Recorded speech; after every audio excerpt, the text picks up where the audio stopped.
staying with news at Prime, the No Excuse campaign is challenging South African men to take a new vow to act to eliminate gender-based violence. It is one of many organizations seeking to bring an end to the scourge of gender-based violence in a country where 1 in 3 women experience intimate partner violence.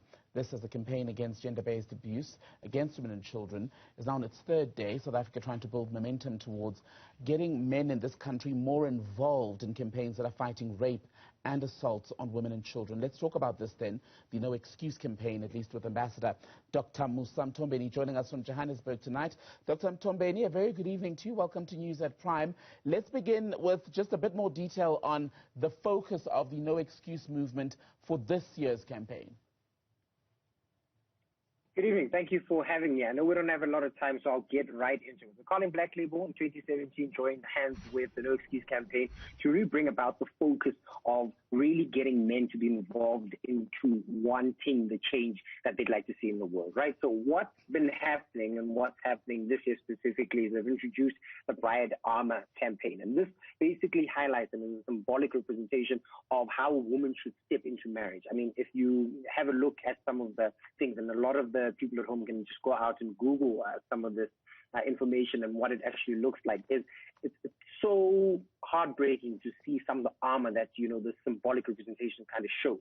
So what's been important about this campaign is we want men to be the change that they want to see in the world by going out there and taking and making the right steps towards highlighting all these changes that we want to see. So the big thing here for this year is collaborating with the Department of Home Affairs to come up with a petition to change the law, the vows rather, that are currently being used at home affairs when people get married, for men to say that, I love you, I promise to love you, to protect you, but unfortunately I promise not to abuse, as a symbolic but as well as a literal representation to say that as men we're taking steps to say that this is something that we don't stand for and will continue to fight against it on a daily. You talk about getting marriage vows changed to remove some of the sexist and gendered tone, and language with abuse is also a key part. You see it in some of the abuse that we report on, where it's not just the physical, but it's what's been said to many women in this country that forms part of the bigger picture. Mm-hmm. So, I mean, abuse and violence against women and groups that are targeted by perpetrators is widespread. It's something that anyone can give you some sort of rendition which has experienced this sort of abuse. And the important thing to note here is the campaign looks to address all kinds of abuse. The focus here this year is against IPV, so intimate partner violence. How, someone that has vowed to say that they love you, that they'll protect you, that they'll be with you at all times, even those themselves are issues that, we need to address, because issues such as protection also throw to the idea that, you're mine to protect, you're mine to do ABCD. There are things that we need to focus on, and the focus really this year is highlighting how much we want people to say that I vow not to abuse. And this is really by asking people to go off and sign the petition at change.org.za and change.org and go out and sign the petition to say that this is what we'd like to see. We're taking proactive stance to say that we'd like to see this change enforced so that people are more aware of what they're saying and aren't just saying things. So that it's not just, words that are coming out of mouths, but action is actually being put out and you're well aware of what you're saying. And just on that then, Musa, it's one thing you say you want people to sign a petition, right? So you can measure the effectiveness of that because you can see the number of people who've signed on. You're calling for a change in the vows that people say when they get married at home affairs. But ultimately, with these campaigns, what a lot of people have been saying is that they want more than just signatures, more than symbolic gestures. So what we would need to get to is a point where we can say this is the real change that we've been able to effect. Sure. So the one thing that the No Excuse campaign does is, like I said, they've been around for a couple of years, and the focus just this year is on IPV.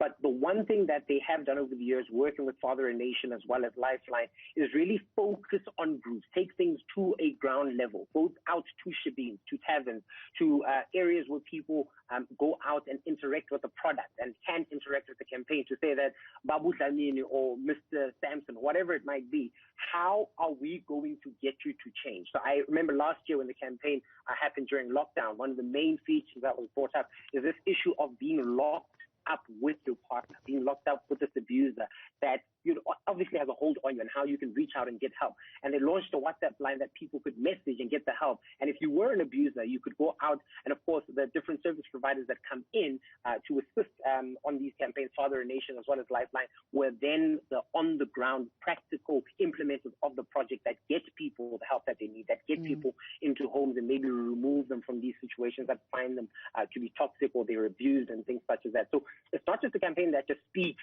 to ideas and ideologies and words and signs a petition and we leave it at that point in time. They're actually enforcers on the ground that work with everyday people to ensure that this message goes out, that the guy at the tavern that is drinking understands that you can't drink, go home and beat his wife because he feels like it, but that he can get help as well. It's not an issue of just identifying issues, but providing solutions as well. And I'm just looking at the latest crime stats from the police minister. When you talk about taking the campaign to taverns and other drinking spots, 424 of the murders committed in this country between July and September were at taverns, shebeens, nightclubs and bottle stores. You look at some of the other data, when you talk about intimate partner violence, 400 rapes in that 3-month window were domestic violence related, which means that the victim and the perpetrator had a relationship. You look at our assault figures, over 13,000 of the assault cases that were reported between July and September of this year were domestic violence related. Again, that means that the victim and the perpetrator had a relationship. Now, that comes to the role of men in fighting this. And often when we have this conversation, women say, yes, we want men to be part of it, but we also don't want men to become the domineering voice that takes over. How do you get that right? So the issue of abuse is an issue that lies with an abuser.